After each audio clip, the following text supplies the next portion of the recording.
I believe that you are rewarded in life based on your uniqueness. So you're equally rewarded to your uniqueness. And the more unique you are, the more rare you are, you know, the more exactly. So, you're paid in equalness to your uniqueness, right? Yeah. You know, the more people who can do the same job, the lower the pay rate is generally. Exactly. The less skilled you have to be, the easier it is to obtain, the less money is there. Yep. So the more unique you are, the more rare, the more indisposable you are.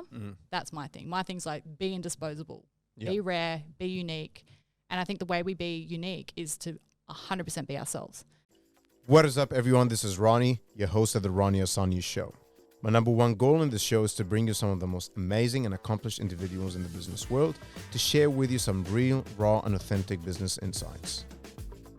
We sit down and talk in a casual setting, nothing too serious, yet we unpack some of the most incredible ideas, concepts, and best practices. So please sit back, relax, and enjoy the show.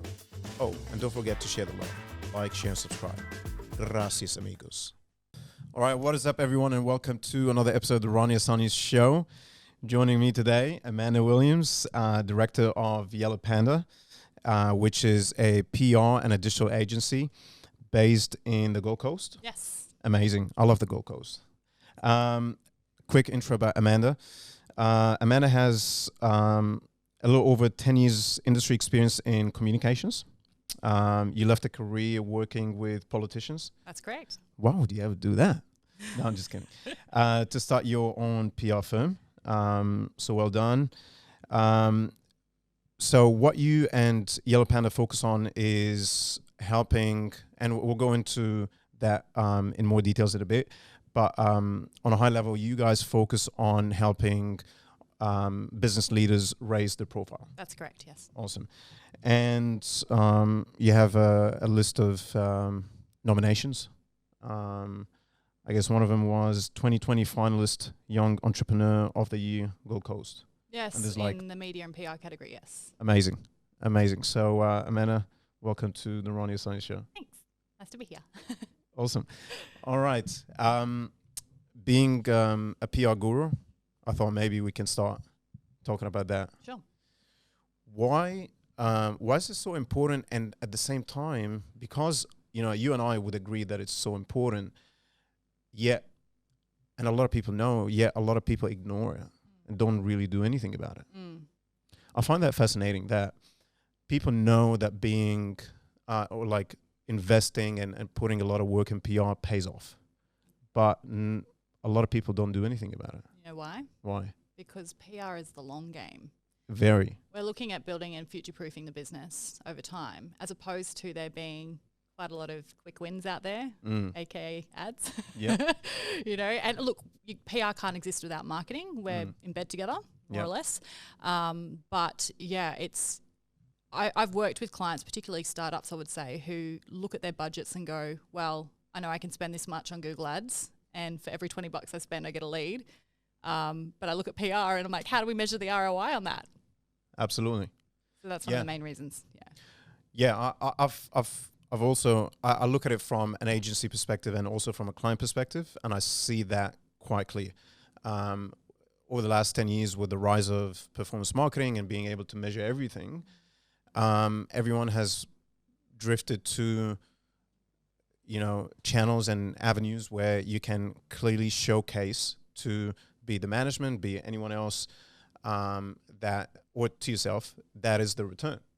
And PR doesn't necessarily have a very clear way of measuring. Long term, you're right, absolutely, and they add up. So yeah, but I also think that maybe it's a little bit harder to get what you want to get with PR, like with ads and all the other digital marketing channels. I feel like it's almost like a scale. You could be 4 out of 10 in terms of capability, and you'll still get something. You could be 6 out of 10, and you'll get 6 out of 10 results. Yeah. Whereas I feel PR, maybe it's like win or lose, less more of a scale than other digital marketing channels.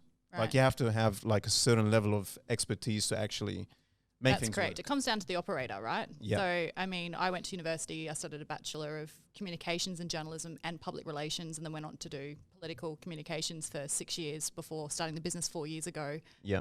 So over 10 years experience. Yeah. And never wanting to lose and never wanting to disappoint a client. So for me, it's, you know, the results speak for themselves. We just said earlier before we jumped on this podcast that all of my business today has been referral and word of mouth. I mean, even you found me via PR efforts. Yeah. Through my clients. Yeah. So Yeah. it's it definitely comes down to the operator. You want someone skilled at. There's a lot of cowboys out there, just like there are in digital marketing as well. Anywhere, any industry really. But yeah, it comes down to someone who has invested not only in doing, I guess, that initial education around doing an actual degree at university, but the continued education. You know, like I spend 4 hours every day, I kid you not, reading on industry news and, you know, keeping my skill set fresh. Absolutely. I read somewhere about Warren Buffett back in the day that he spends at least 3 hours a day just reading. That's it. Mark Cuban as well, 4 hours. Sorry? Mark Cuban as well.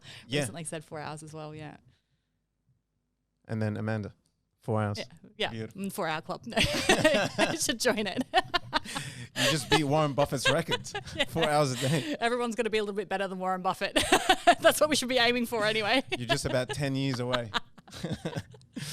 Yeah, no, I totally agree. You've got to be on top of your craft, and there's nothing that can do that besides immersing yourself day in, day out by educating yourself on what's happening. And a lot of times that knowledge in of itself, when it gets portrayed through the way you talk, people can sense that right away. Yeah. You know, and smart people will be able to differentiate between the cowboys and someone who actually knows the craft. Yeah. So going back to PR. Yep. If let's say a fictional or like just like an example, a dummy example, you got a startup tech company starting out, amazing product. Yep. And they come to you or they come to a PR expert and say, really want to do something about our PR. What do you normally advise, like how to start? I guess that's the question. How do you start out if you have no presence? And we can tackle that from a business angle or from a personal angle as well, like for business leaders, whichever way you want to go about it. Oh, we can go business because I've got a case study I can actually refer to for this. Cool. Now, the first thing is when they come to me and it's like, okay, we need PR now, we need to be in the media now, the first thing I'll say is generally from kind of coming up with a bit of a rough strategy, working out different angles or different ways to sort of hijack the media, and I'll talk about that in a second, through to the execution of that, and then following it up and getting it in the media is on average at least 6 weeks. So people need to be thinking with their timelines about, and we say generally, you know, like 3 months out is a good time to get started. So that would be the first thing. I mentioned news hijacking. So there was a startup that I worked with. They're called Fixed2. They do an on-site mobile phone repair service. Okay. They're based here in Sydney, nationwide service. But basically when they started, we did this whole thing around them taking a bite out of Apple when it came to the service and repair side of things. Interesting. Yeah. We went for the David and Goliath angle on that one. And we did actually get like a really good run. We got news.com. We had, you know, podcast interviews with leading, you know, tech publications and that sort of thing as well. Awesome.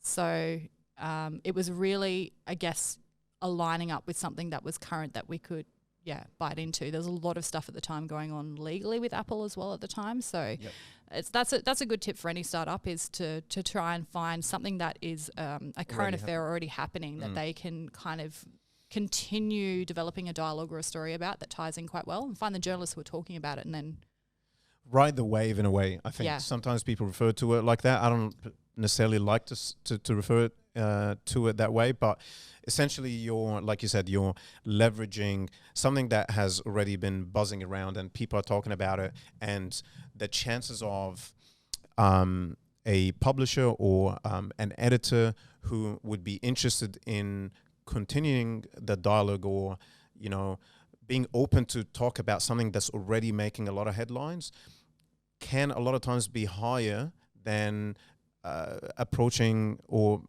going into something with an angle where no one really knows anything about, like, or something that's quite dead, or maybe was talked about 2-3 years ago. Yeah. But like, okay, Apple right now is, making headlines about that. How do we link a big brand into what we're doing? And that didn't happen instantly, obviously. Yeah. We saw that come up in the press and saw the opportunity to pounce. This is what I'm saying about timing and about media monitoring in general. So every day, my team, their job is they've got a checklist and they have to monitor the media for each of the industries of our clients to see if there's anything in there that we could potentially slide a pitch into. So we're doing that every day. And with a new client, we're probably spending the first couple of months really strategizing and getting a good read on like who's talking about these products or services or this business leader. Where do we see them fitting into the current mix of available media opportunities? Yep. How about the Shark Tank? Are they a cool PR strategy? The reason I say that, shout out to Dean Salakas. He's one of the founders of a company called The Party People, which is probably Sounds like my kind of people. Yeah. So they don't do parties. They sell party supplies. They are Australia's biggest party store. Okay, cool. Yep. And, when he was on the podcast, we were talking about like generally entrepreneurship, but we touched on PR, and I found out as I was going through the process of learning about them that they pitched to the Shark Tank. And, he's a PR genius, and he hasn't really used an agency. I think he might, but most of the PR work he did was just like sliding into inboxes of, different publishers and, trying to find like how, like he does a good job, but like he went to the Shark Tank and he was pitching to them. And I guess don't want to put words on his own mouth, but I think the intention wasn't like necessarily to get investment per se. If they got the investment, that would have been cool. But I think one of the main reasons was to get the PR. Yeah, definitely. And I mean, that's like with anything in business, right? You don't really, you shouldn't be going into an opportunity expecting to walk away with a sale straight away or an investment. You should be walking into that with an opportunity to connect with that person or have that person interested in learning more about you or building a relationship. I always lead with that first, the sales and the money talk normally comes after that. But the first thing is, the opportunity to actually put yourself out there and see if you're a fit, see if someone's interested in doing business with you. Absolutely. So talking about personal branding and like PR for business leaders, because that's something you specialize in and you focus on. Yeah, I just think it's the better bang for buck, really, for particular businesses that see the opportunity to raise the profile of their directors and CEOs. That has a trickle-down effect that really, all aspects of their business can benefit from. And it becomes like a legacy item too, because not everyone will stay in the same business their whole entire life. And whether they stay in business or they want to go on to be on boards or do some charity work or whatever their future holds, like they've got this profile that they can take with them anywhere. So it's a much better investment, I think, to start from that top-down approach. And look, at the end of the day, people do business with humans and people, not brands or logos. So, you've got to be the face of your business. So do you approach it from the perspective of, okay, we're going to amplify the personal brand so that we have direct payback to the business brand, or also, or more importantly, just to pay back for that specific person? So is your client in that case the business, the person, or both?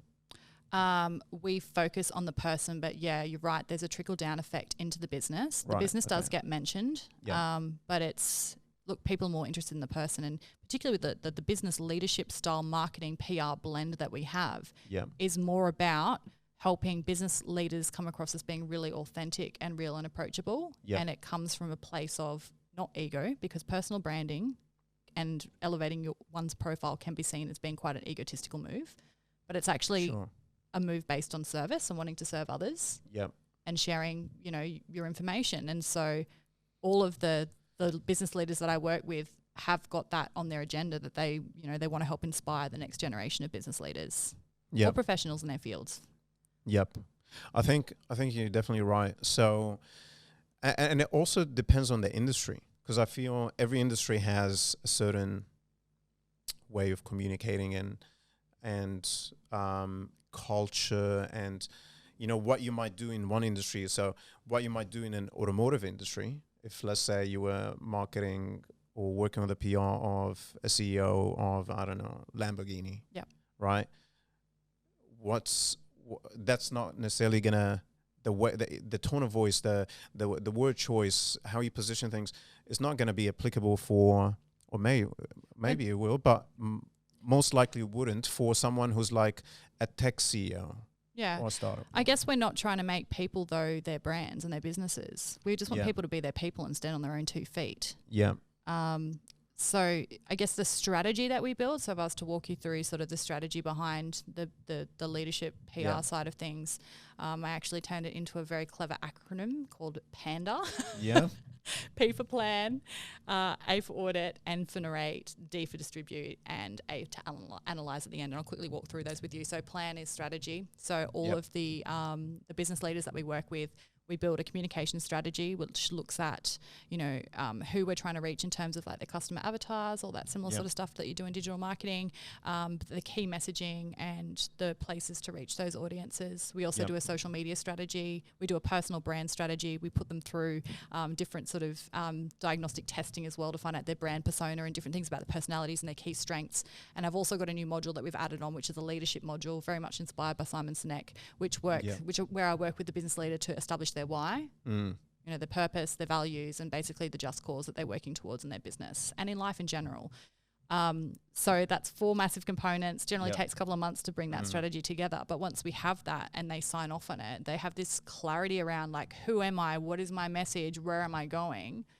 And then basically all the deliverables that come out each month thereafter from that are tied into this cohesive strategy that with consistent action in terms of how and that's where we go to.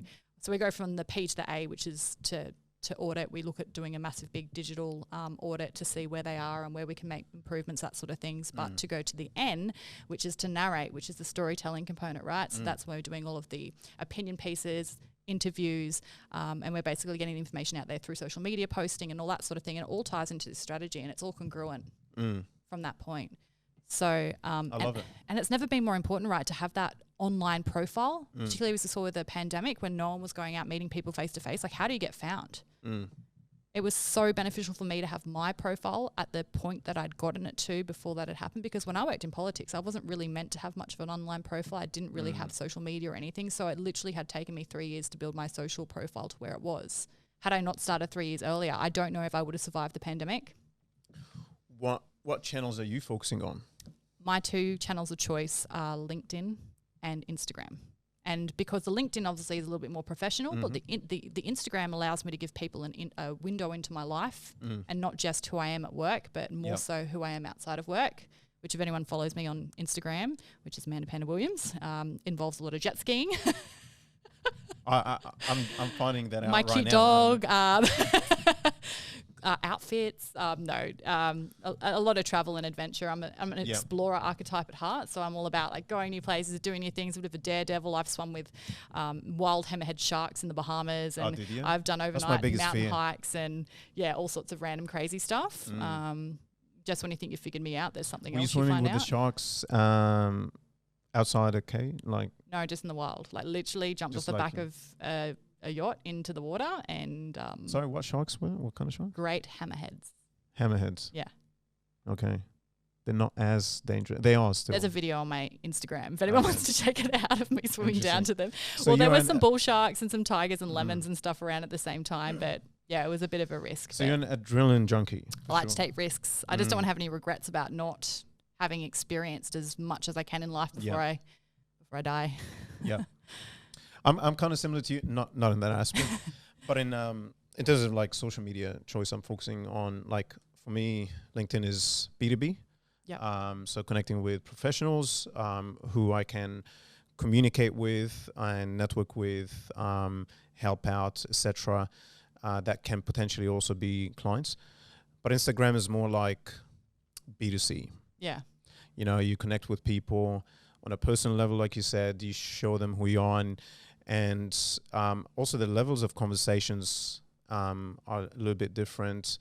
You can really talk about anything on Instagram, whereas LinkedIn, you can, but you can't as well. Yeah. Like there's certain things that you should, at least how you talk about them. And LinkedIn is, because it's a professional environment, you know, like if you work in an office, a lot of companies, you know, cultures will say, you know, stay away from talking about that, or don't really go into politics, or don't, you know, these are the, you know, sins of, you know, office conversations or whatever. I feel like LinkedIn, I love LinkedIn. Yeah. It's my life. Yeah. Like but people aren't letting their guard down on there, are they really? Like people are still being very like the mask, the suit. You know, they're not really being their true authentic selves. They're not talking like they would if they were sitting at a bar having a beer with you. Whereas I feel like Instagram is more the place where you get to see that more relaxed, casual feel. And for me, that's where people do actually reach out. It's more approachable, right? They see you just being this like normal person in the real world doing cool stuff. And then they connect with you over shared passions and interests. And then you lead with that. And then maybe you find out that, you know, like there is business to be done down the track together. But you start with just that shared passion for like just life. Yeah, you're right. Absolutely. The downside to Instagram is there's a little bit of a show off, right? Whereas LinkedIn, that show off doesn't exist. So like every platform is always going to have its positives and negatives. I work in PR, so it's all about showing off. So like, no, look. To a certain extent. Yeah. I mean, authentically showing off. Yeah, exactly. And that's why we do the strategy. Like it's always, and that's one of the, you know, a top tier compliment for me is for someone to meet me in real life after being on my Instagram and going, wow, you were exactly the same. You were the same. You're exactly how I imagine you'd be in real life as what I see following you on Instagram. So that's like top tier compliment to know that you are being authentic. So with personal branding for your clients, do you focus on primarily LinkedIn, or do you are you quite, I guess, open to, or like you pursue different channels depending on the persona and what industry they're in? We generally do the Instagram and the LinkedIn purely because I always feel like I'm a bit of a guinea pig with the clients. So look, whatever's worked for me and other people that, you know, are inspirations in my life that I look up to. I've got a lot of like mentors, inspirations and good friends over in the US and even in Europe. It works for them. It works for me. So I know it'll work for them. And I really want to sort of study and work things out before I'm sending anyone through a guinea pig exercise. So yeah, both. And both have different content, right? We're not just being lazy and just smashing everything out across every single social media channel. Some things work for Instagram and others don't work for LinkedIn. Yep. But again, the Instagram gives people more of a three-dimensional look into that person's life, who they are, their families, their hobbies, their interests. So they will know whether or not that's someone they want to reach out to and work with. Because I've only ever worked with someone I'd want to hang out with in real life. That's one of my operating principles of my business. If we would hang out and, you know, go jet skiing together on the weekend or have a beer or go out for a cool meal or like hang out somewhere, then we'll do it. We'll do business together. But it's just as much about becoming magnetic and attracting the right type of people into your tribe as it is keeping the wrong people out. Yep. That's why you've got to pick a side and just be you, right? Because if you're trying to please everyone and sort of appeal to everyone, you're going to end up with some bad eggs. Yep. Yeah, you shouldn't cast a wide net and just try to get everyone's business, or you should invest, because you only got 24 hours. So even with... Do you sleep? Yeah. You want to talk about sleep? Totally underrated, I know. You want to talk about sleep? I've gone through a lot of phases with sleep in my life. When I was a kid, I was obviously like most 99.9% of kids, I was fascinated with video games. So I used to stay up till 6 a.m. playing games and then regret the next day. And then I obviously go into university and stuff like that. You have to have a schedule. So that kind of like, and then in my professional life, kind of got better. And last year or 2 years ago, I discovered the power of going to bed early. Like talking about 9:30 or 10 p.m. Wow. And what time are you rising? So if I'm in bed by 9:30, I'm up by 4, sometimes even 3:30, no alarm. Welcome to the early riser club, my friend. It's somewhere I think we all end up because we have to, right? It's so good. The best way to get the most out of your day. And the morning is the best part to do that work on your own before everyone starts interrupting you and sending you emails and calls and texts. Yep. You know, like you need to have that time in the morning to do your sanity hours, right? It's hard to maintain for me because I'm naturally, some people I feel are naturally Night owls. Like the That's true. circadian rhythm is not on the same, Yeah. you know, like is on a different time zone almost. But yeah, something about it, and you know, we can talk about this another time. But yeah, so cool. So personal branding, you focus on LinkedIn, Instagram, and Instagram for showcasing. Look, that's just the social channels, I would say, but that's just one small part of it. So the rest is PR. obviously, publications, award nominations, another good way to get yourself out there as well. But then also there's this whole other world that people forget about, the external communications, the corporate communications, the stakeholder management, the government lobbying. You know, these are all other opportunities for you to get out there as well. Can we talk about nominations? Awards nominated? Yeah, sure. What's your, like, how do you approach it? Well, first of all, my advice to anyone is to not enter an award that could be won from inside a cornflakes box, you know, like the real easy, like look for awards that are at least semi-prestigious.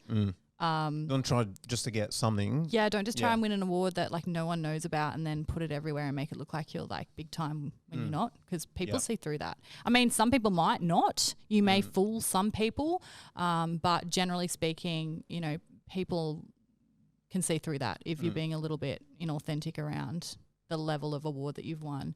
So some awards will actually ask to see financials and all sorts of things. So some awards are actually vetted a hell of a lot more than others. They're the ones that I tend to put my clients up for because, you know, I mean, it's like being seen in a national publication versus seeing on the back of a school newsletter, you know. It's an interesting way to put it. Yeah. I agree. So that's the first thing. The second thing is some nominations don't necessarily have to do with like financials, like how much the company has grown, right? So if it's a nomination, or you know, if it's something about like fastest growing company in Australia, whatever, I get it. But it might be the case that it's about I don't know, off the top of my, like best service or something that's not financial, right? Yeah, some of those exist as well. I guess like it comes down to obviously the judging criteria. Like you just, I think it's more or less, you know, look for those industry awards that are respected within your industry, and you'll know what they are. And if you're not ready for them, like have a look at the criteria, and if you're not ready for them, put some plans in place to be ready for them in 12 months' time. So you might not be, you know, you might not feel like you have a winning application now, but have a look at what they're looking for and make the plans within your business to create some of those objectives that they're wanting to see. You know, like maybe you do need to start doing some more things around customer service to you know, up that. Or maybe you need to be doing some more community work or giving back more so that you can answer questions around, you know, corporate social responsibility. You know, maybe you haven't done anything incredible yet, but it inspires you to do something incredible so that you can nominate for that award. And that's the good thing about awards. That's why I do like the clients doing them, because it does benchmark you. It means every year, like, oh, you know, every year I want to be doing something else that can get me recognized. You know, like it helps sort of, it helps with that business planning going forward to make sure that you're trying to be a winner year in, year out. So in other words, if you're not awesome, be awesome so that you win. Yeah, it's kind of like you can't fake these things, right? You have to have something legitimately to be legitimately noticed by, you know, these regulation bodies or, you know, judges or whatever that people deem as legitimate. You have to do something that's worthy to be talked about. So it starts with an action. Yeah, and I mean, some people are really good at talking about stuff and like just selling this amazing story. But when it comes to nominations for awards, okay, back it up. Where's the case study? Where's the example of where you've actually done that? A lot of people talk the talk. Not enough people walk the talk. So that is like a huge focus for us this year as well. I feel like there's just so much noise out there. You know, everyone's always talking about all the things that they want to do or they have done. But you know, when you get into the nitty gritty of it, you know, where is the examples? Where are the case studies? I'm huge with that, with like sussing people's websites out. You know, one of the first things I'll go on a website and I'll be like, are there any case studies here? Can I read about the work that they've done, the results that they've gotten? Yeah. Much the same as testimonials and reviews, right? Yep. It's like, show me the proof. With awards, you have to be able to show the proof. If you don't have the proof yet, that's fine. Go away and work out a way to collect that proof together for the next year. Cool. And then, so you mentioned nominations, and then also corporate social responsibility. That's something also you work in and help clients in. Yeah. How has CSR kind of changed or even become more challenging in the COVID era? Did you see the landscape changing in any way? More overwhelming, less overwhelming? I know a lot of the charities that I deal with were very concerned about not being able to do physical in-person events. But despite that, they all actually had quite a good year. I think people felt for the charities and felt for them not being able to run their galas and events and just handed the money over this time. And I've always thought that. I've thought, you know, for a gala event, you know, $250, $300 a ticket, go get your hair and, you know, makeup done and get a dress and then get an Uber or stay at a hotel and, or, you know, buy a table was another $2,500, $3,000, whatever it is. Like when that money can go direct to the charity as opposed to the fanfare of the event, you can see why some of them did okay during the pandemic. So, but in saying that, you know, I'm up in Queensland. We've been pretty lucky. I just came back a couple of weeks ago from sponsoring the Young Care Long Lunch. We had Carl Stefanovic hosting that one, so it was great to be there. Sylvia Jeffries was there as well, and Pete Stefanovic. So amazing crew, awesome MC, great event. Everyone had such a good time. But, you know, I've been a supporter of Young Care now for over 10 years because what they do essentially is, you know, ensure that young people with disabilities live young lives. I don't know if you've heard much about them, but without Young Care, the option for someone like you or I, if we became incapacitated and needed full-time care, if they can't find somewhere suitable for us to go, we go into an aged care home. Okay. Wow. And there's not many activities for us in an aged care home for us to live young lives. It's very depressing. I've got a few friends who've been in that situation. So that's very close, you know, to my heart. And I always say to the clients, I'm like, you know, pick a charity that you're close to. I know it's hard. They get asked to donate money all the time. You should see the amount of emails that, you know, CEOs and business owners get from people asking for money. But if you can pick sort of one charity that you want to, you know, really like put most of your focus into, you can have a bigger impact than if you're trying to sort of support everyone. And generally everyone's got one that's really close to their heart. So I was just going to say, the best place to start is to pick something that's close to heart, something that's personal. If it's, I don't know, a cancer institute, you know, someone unfortunately in your family passed away or is struggling with it, or if it's, I don't know, like a foundation that really resonates with something in your life, it will make the donation a lot easier as well to make, you know, even if the financial resources are not always there, you will try to, like, you'll get it out of your way to make it happen because it means a lot to you. Cool. Alrighty. I kind of wanted to touch on competition and establishing yourself and like having competitive advantage, or edge. Because a lot of times, and the way I look at it is establishing competitive edge comes down to two things.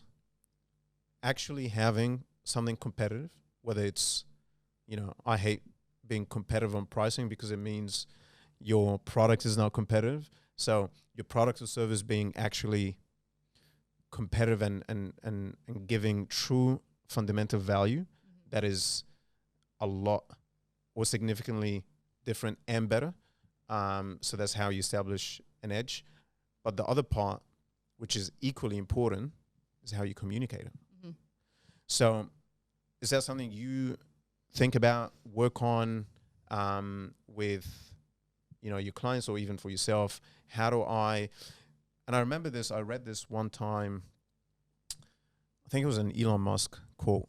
It was something along the lines of, don't try to be different, try to be better. So, you know, back in the day, everyone would say, oh, what's the point of differentiation? And that became like almost to me obsolete. Like, don't try to be different. Communicate why you're better. And so I feel like when it comes to a competitive edge, it's kind of like two things, but I'm kind of interested to know how you see it. Yeah.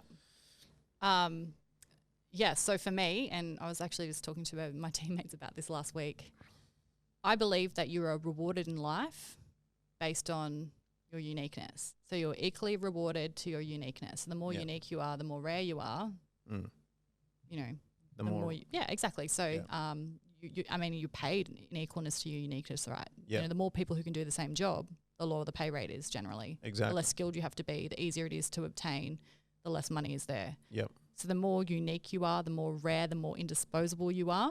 That's my thing. My thing's like be indisposable, be rare, be unique. And I think the way we be unique is to 100% be ourselves. That is the only thing that we have going for us that no one else has, is that you are you. You're the only person in your body. No one else is going to be in that body, you know, controlling it from the mind. So it comes down to, I guess, not even probably focusing too much on competition. Like, it's good to know who your competition are so that you can, I guess, differentiate yourself. But you've got to just stay in your own lane and not be sort of – you can actually be inspired if you spend too much time sort of like dwelling or considering what your competition are doing. Like, their stuff can creep into your work. I think it's better to be really in tune with yourself and your own vision and your own path, because that's unique to you, right? That's always going to stand out and be different. Yeah, a quote that comes to mind, not that I'm trying to sit here drop quotes on you or everyone listening, but it just made me remember this quote that said, winners focus on winning, losers focus on winners. So, you know, if you're obsessed with your competition, you're in the second position. Like, you're not at the front of the race. As Ricky Bobby would say, if you're not first, you're last. Yeah. Talladega Nights, great movie. Yeah. When it comes to business, there is 100% merit in understanding the competitive landscape, for sure. But also, it's a fine line between being obsessed and indulged and falling into the trap. Yeah. And which will shut down all the creative outputs. Yeah. You know, if you're, excuse me, if you're looking at what your competitors are doing constantly, you're not innovating. It can be super demotivating. Yeah. Like. Whereas, like, understanding what they do, but still being focused on being yourself and authentic and everything that you mentioned is the way to pioneer and be better. Where it becomes a lot more applicable and important is on a personal brand level, like being that, you know, staying in your lane, being super authentic. This is who I am, and this is how I communicate myself to the world. Yep. That is absolutely powerful when it comes to personal branding. Yeah, 100%. Yeah. Awesome. Is there anything else that you feel you wanted to share or talk about that we perhaps didn't cover? Oh, I think we've had a pretty good chat. I think, you know, like just in terms of just backing yourself and I guess, you know, harnessing the power of like who you are and knowing that it's important to have a bit of a plan and a strategy on how you're going to share that with the world. Yep. And that it's never too late to start, but you really should be doing something now. Like, you're sitting on the fence about, you know, going out there and trying to build up a bit of an online profile. Like, get started now.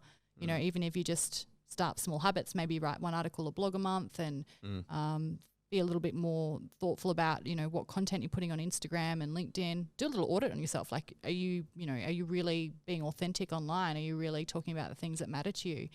A quick tip, you know, one way we look at breaking down the different areas for topics of discussion with clients is to sort of break their life into 4 different quadrants, you know, 4 main things. So for me, you know, business and entrepreneurship is one big part of who I am. The other part is the explorer part of me who likes to go out and explore and travel and do fun things. I'm really into like health and fitness as well. And then the other part is, like the, you know, all of the personal work, right? The mindset, the positive affirmations and, you know, I guess the service side of it too, because I really do want to inspire the next generation of sort of business leaders and continue to use my energy and my light to help build other people up. And there's some really awesome people out there, and it all comes down to confidence, right? Like I just want to give people the confidence to go out there and just be themselves, back themselves and get some wins. You know, that's I feel like the world's biggest cheerleaders someday, like just wanting to see everyone else succeed. Drives you? Where do you get your energy from? Because you have a lot of energy. I do. And I can sense it, but I've also been told by people who work with you, Tanya. Yeah. We were chatting earlier. Yeah. And, you know, because I've never met you just up until now. And she was like, Amanda has like this crazy amount of energy. And I was like, okay, look forward to meeting her. Amanda. I feel like I've been really like... the energy's been quite toned down on this conversation, but yeah, there is a lot of energy there, and it comes from no, not at all, not at all. We're talking serious business stuff here, but look, I'm just so grateful every day to wake up and have another shot at life and at you know, moving ahead. And death for me is a huge motivator. I literally just ordered this crazy poster the other day. It's called the 4,000 week calendar. Have you seen them? No.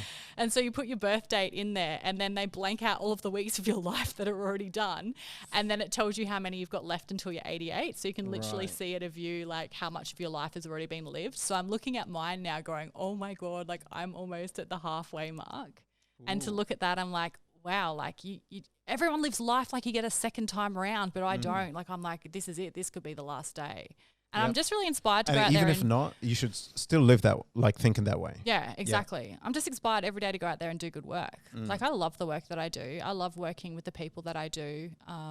You know, I've only been in my own business for 4 years, but it's where I always wanted to be. It's where everyone always said that I should be. I should be working for myself. You know, I should be helping people. This is, you know, where I need to be.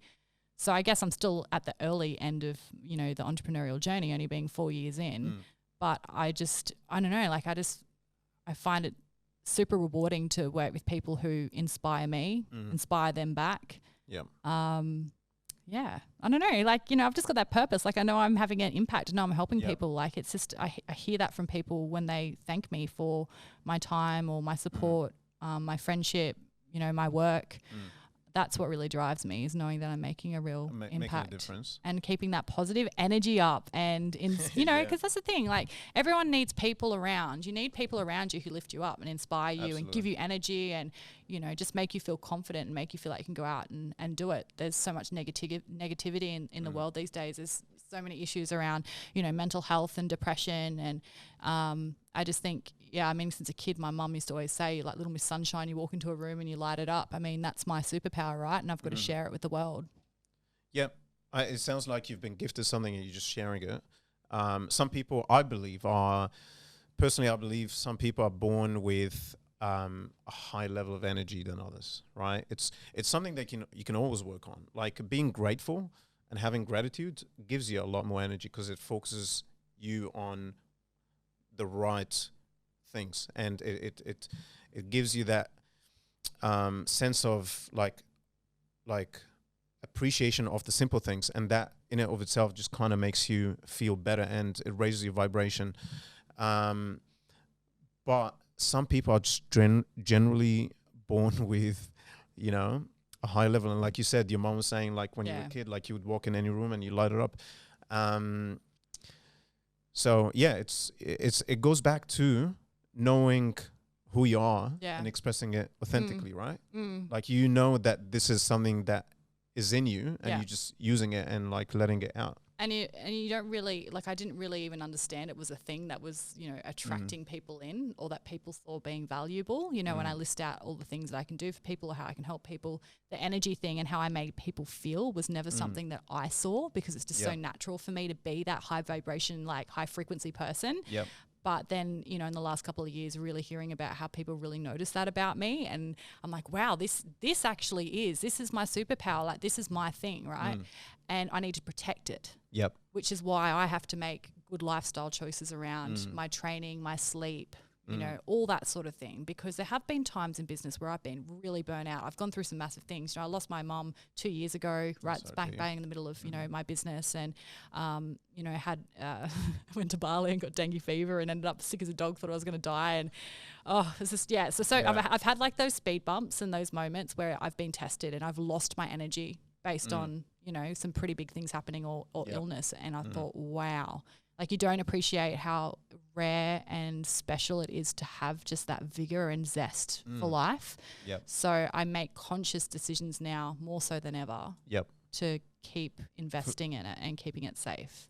Diet is another one that a lot of people started to take a lot more seriously than before. Yeah. And like, I think it's next to sleep and exercising is on a chemistry level, you know?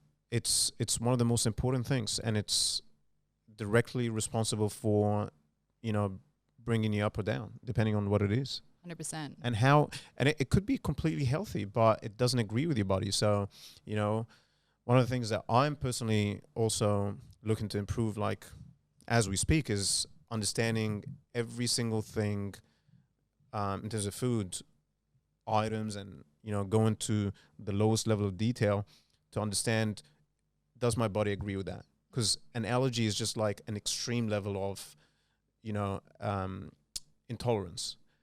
But it could be 10, 20%. But if you want to optimize everything, then you got to look at the 10%. You got to look at the small margins that you can improve in every little aspect. Awesome. It's been great to talk to you. You too. I appreciate it. Yeah. I really, it's really great to come down and speak to you. I feel like we could probably smash out like 10 more episodes on different things. You've just opened up the whole like food thing with me, and that's like a big area. And the allergies I'm like, oh, I've had so many years experience. I think I've done every single diet known to man and watched every single documentary on food and food production. And, you know, I was a vegan once and a vegetarian once. And anyway. Yeah. I tried vegetarian for 2 weeks. Yeah. And I felt amazing. Yeah. I think it was just my bad habit of wanting to like eat meat. Yeah. That kind of brought me back. But energy level and like how I felt on a vegetarian, I guess you need to be on a diet a lot longer than 2 weeks to really judge. Yeah. But I thought it was fantastic. Yeah. You got to do what you can do to get, like you said, like to be operating at an optimal level, like everything for entrepreneurs and business people and even, you know, professionals. We have to look at all areas of our life because they all impact our performance. Yep. That term, sharpening the axe. Yeah. You know, knowing when to go away and sharpen the axe, because a lot of us will fall victim to thinking that we just can't take that time out and do that self-care. Yep. But we have to. Absolutely. Because we can't help people or have the impact on the world that we want to have if we're not at our best. 100%. Yeah. Perfect. What a way to wrap this up. Thank you so much. It's been a pleasure. Thank you. Go